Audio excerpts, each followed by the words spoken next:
It's 120 volts, 60 hertz, 15 amps. And this one is item number 61970. One of the main benefits to getting this saw is the price. It's 12-inch, it's sliding compound miter. So let's go through some cons.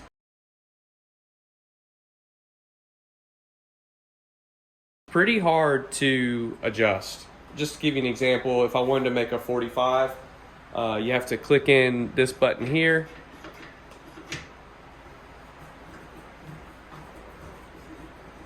And adjust.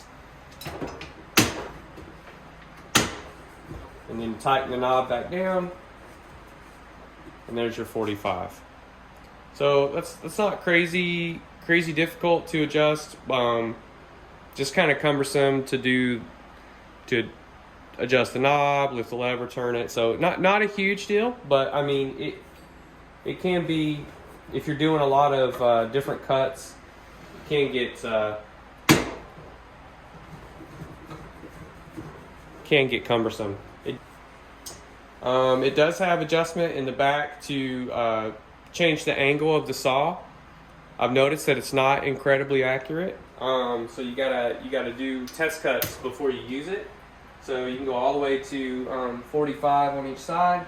Well, actually, you can't go all the way to 45 on each side unless you do some adjustments. So right now, that's as far over to the right as it can go, and it's at around 25 degrees. So what we have is the stop is hitting it. So if you notice right here, this bracket hits the stop. You have to adjust this if you want to go more than 25 degrees to the right. To the left, it'll go all the way to 45. To adjust and tighten, it's just this knob back here, which, I mean, it serves its purpose. It's good. There's no detents when you're adjusting right to left in the degree. You have your gauge here. Again, not incredibly accurate. It's important to do test cuts, or you'll end up with some pretty bad miters. The fence, it's pretty good. It can move quite a bit if you're not careful.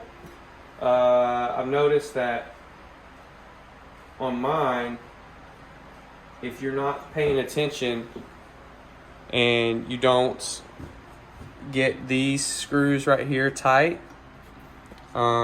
just over time they can get loose, which, you know, that can be a maintenance thing. So that's not a huge deal. For the dust collection, it's not any worse or better than any other saw. Pretty much every miter saw you get is pretty bad.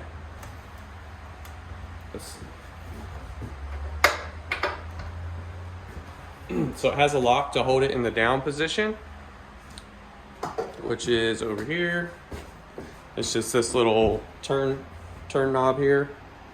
So if I want to unlock it, it's up. If I want to lock it, it's down there. And then to adjust the slide, if you say you want to lock it all the way out, you just turn this knob here and it won't slide any longer. And then it's got a little spring on it, so you're ready to slide. Push it all the way back. I usually keep it locked like this if I'm making repeated cuts, because I don't want it sliding out as I'm cutting. Here's the adjustment knob. Just loosen it up, slide, tighten it, and it doesn't slide anymore. Here's the dust collection. It comes with a little bag, and then it's not great, but it's okay. You can take this bag off and connect your vacuum to it. One of the things that just has never worked right is the laser. I mean, it worked, I think, one time when I first had the saw, and it never worked again. So I'll show you here. There's the laser, and it, like I said, it just has it's never worked right. I think even when it did work, it was very, very, very dim. So, I mean, if you're getting this because it has a laser, pass on that because it doesn't work good. So on this saw, when you're cutting, usually you got your piece of wood and you come down and cut like that. It's got safeties, these little detents here. So press these in, hit the handle, but the right side doesn't work. So I'm pressing it in and it doesn't work. And you'll notice that when I push this in, this button doesn't go all the way in. See that? But when I push this one in, this side does go all the way in. So I think that's just a quality issue. So I've just gotten used to using it with my right hand only, so just if you push the detent in and pull the trigger, it comes on. And you push the detent in on this side, pull the trigger, it does not come on. So yeah, that's never worked right either. You can adjust this fence, that's pretty awesome. So just unscrew this and you can adjust the fence out. So you can make it longer or shorter. I usually keep it about like that. And you just tighten the little wing nut down. It also came with hold down tools, like little hold down jigs. So basically just it goes in here. So put it in here just like that. Take your wing nut and then just tighten it down. And then according to, if you want to hold a piece of wood down, screw your nut up there and then just holds it down. And then of course you can even adjust up and down right here as well. So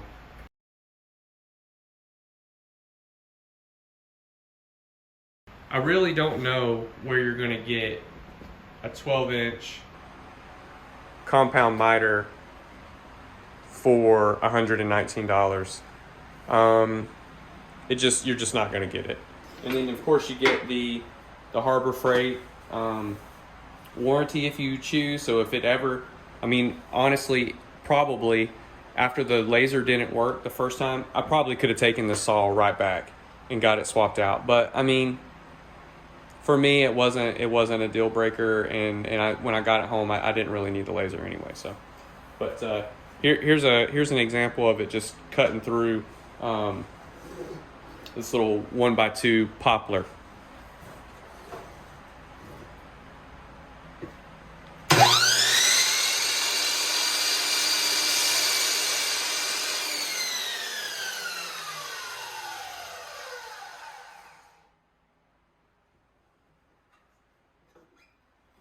So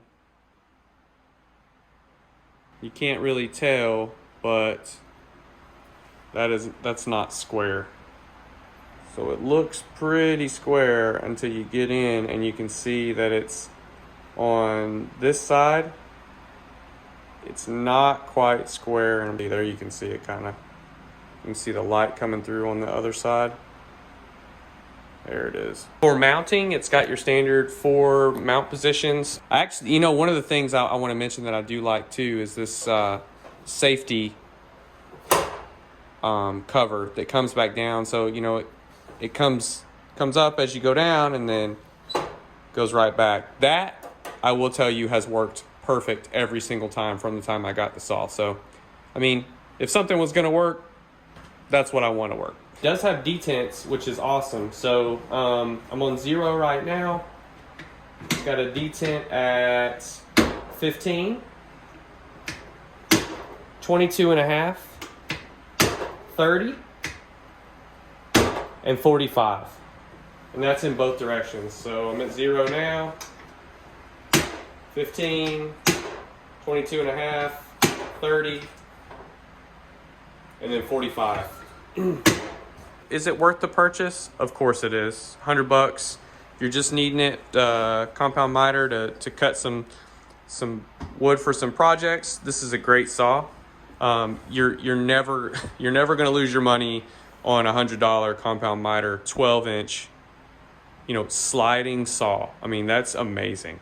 I'll have to go back in and double check just to make sure it's still only 119, but I may have the prices mixed up. This one may be a bit more because it's the 12-inch. I think the 10-inch was the 119. Nevertheless, still an inexpensive buy for what it does.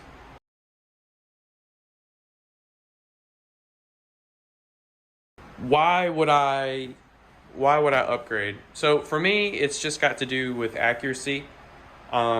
This saw just it doesn't have the accuracy that I need any longer. I mean, if you're just making cuts, and you're doing just like real rough building, this would be a good saw. Like I said, I've had it for a few years and it's performed great. It's got some quirkiness with the trigger and the handle, and just it not being accurate and the laser not working.